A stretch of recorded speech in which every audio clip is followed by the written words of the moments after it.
Step 1, gluten-free flour.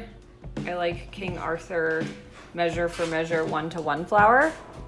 And we're gonna measure out 200 grams. We getting close. I'm a little bit over, so haha, perfect. Don't forget pinch of salt. And now I'm gonna add 2 eggs. My wonderful one-handed cracking skills.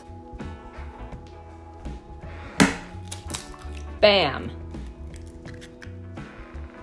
Here's the fun part.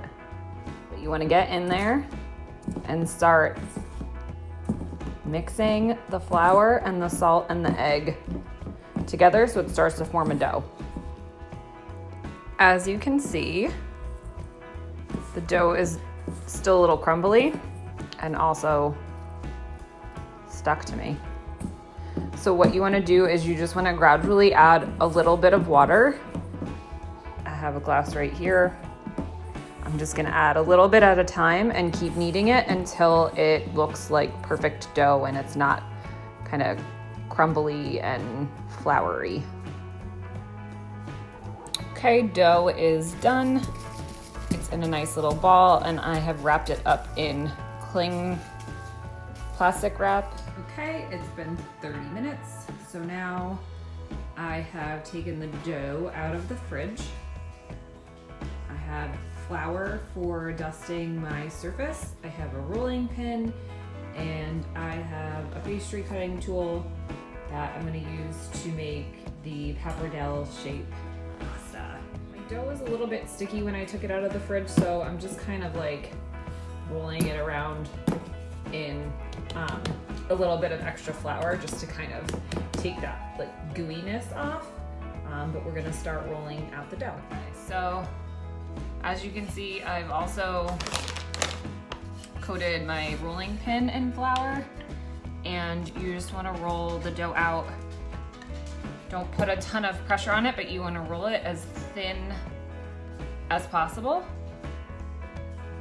because it's gonna expand a little bit while it cooks. Okay, so I have it rolled out pretty thin. And what I'm actually gonna do is I'm gonna take the smooth edge of my pastry cutting tool and I'm actually going to cut the edges off to kind of square them off and smooth it out. So we'll just cut it into a square. Take your extra dough pieces and just set them off to the side because you're gonna roll them out again. And then you can start in any direction that you want, but I like to pull the pasta up and kind of fold it over. If it starts to stick like mine's doing, that means you didn't flour your surface well enough. Okay, damage control complete.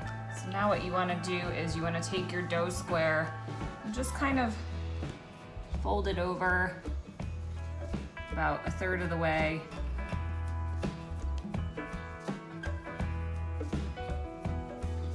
And again, and I'm just making sure again that it's not stuck. And now we're gonna cut the pasta.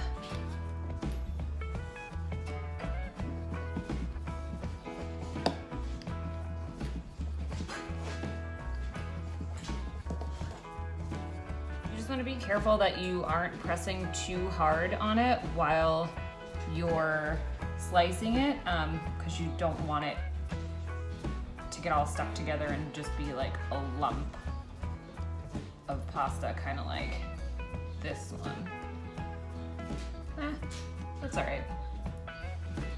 So I'm gonna set these off to the side and then I'm gonna work with the dough scraps next.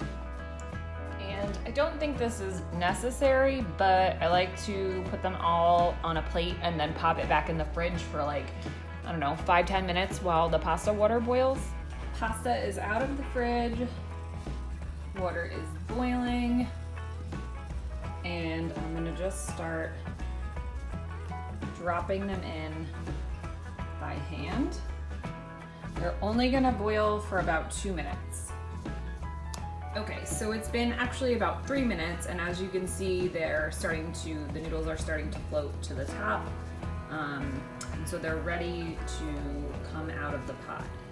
I'm actually making a mess and also a cauliflower Alfredo sauce that I'm gonna drop them into. So I'm actually just gonna use some tongs and gently lift them out. I want a little bit of the pasta sauce to get into my Alfredo right now because it's a little bit thick.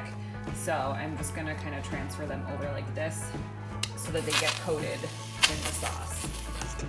Toss the pasta around in the cauliflower Alfredo sauce. I'm doing 2 separate recipes at once, so obviously there's a lot of extra sauce, but there's nothing wrong with that. And not the prettiest presentation, but there you have it.